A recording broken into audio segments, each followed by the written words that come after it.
15 నెలల నుంచి బిల్స్ వస్తున్నాయి సీతక్క. ఊళ్ళలో బాగా ప్రాబ్లం ఉంది.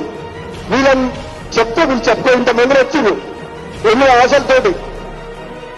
ఎవరిని వదిలించినా బాగలేదు సీతక్క. పైసలు లేవు. నేను అప్పు తెచ్చి పెట్టినా 2 లక్షలు 3 లక్షలు 4 లక్షలు సొంత పైసలు ఓ తీసుకొచ్చి పెడుతున్నాను.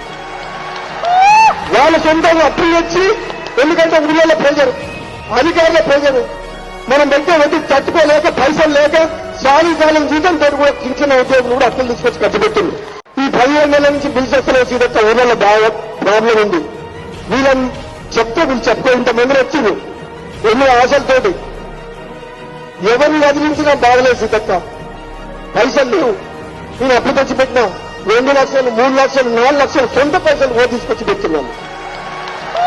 వాళ్ళ సొంతంగా అప్పులు తెచ్చి, ఎందుకంటే ఊళ్ళో ప్రెజర్, అధికారుల ప్రెజర్, మనం పెట్టే వడ్డీ తట్టుకోలేక పైసలు లేక సారీ కాలం జీతంతో కూడా కించిన ఉద్యోగులు కూడా అప్పులు తీసుకొచ్చి ఖర్చు పెట్టింది. ఈ 15 నెలల నుంచి బిల్స్ వస్తున్నాయి సీతక్క. ఊళ్ళలో బాగా ప్రాబ్లం ఉంది. వీళ్ళని చెప్తే వీళ్ళు చెప్పుకో ఇంతమంది వచ్చింది ఎన్నో ఆశలతోటి. ఎవరిని వదిలించినా బాగలేదు సీతక్క. పైసలు లేవు.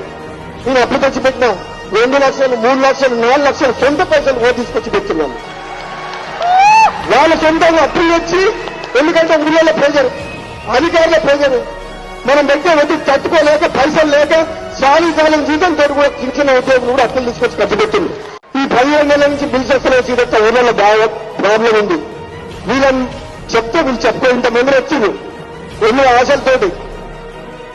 ఎవరిని వదిలించినా బాగలేదు సీతక్క. పైసలు లేవు. నేను అప్పు తెచ్చి పెట్టినా 2 లక్షలు 3 లక్షలు 4 లక్షలు సొంత పైసలు ఓ తీసుకొచ్చి పెడుతున్నాను. వాళ్ళ సొంతంగా అప్పులు తెచ్చి, ఎందుకంటే ఊళ్ళో ప్రెజర్, అధికారుల ప్రెజర్, మనం పెట్టే వడ్డీ తట్టుకోలేక పైసలు లేక సారీ కాలం జీతంతో కూడా కించిన ఉద్యోగులు కూడా అప్పులు తీసుకొచ్చి ఖర్చు పెట్టింది.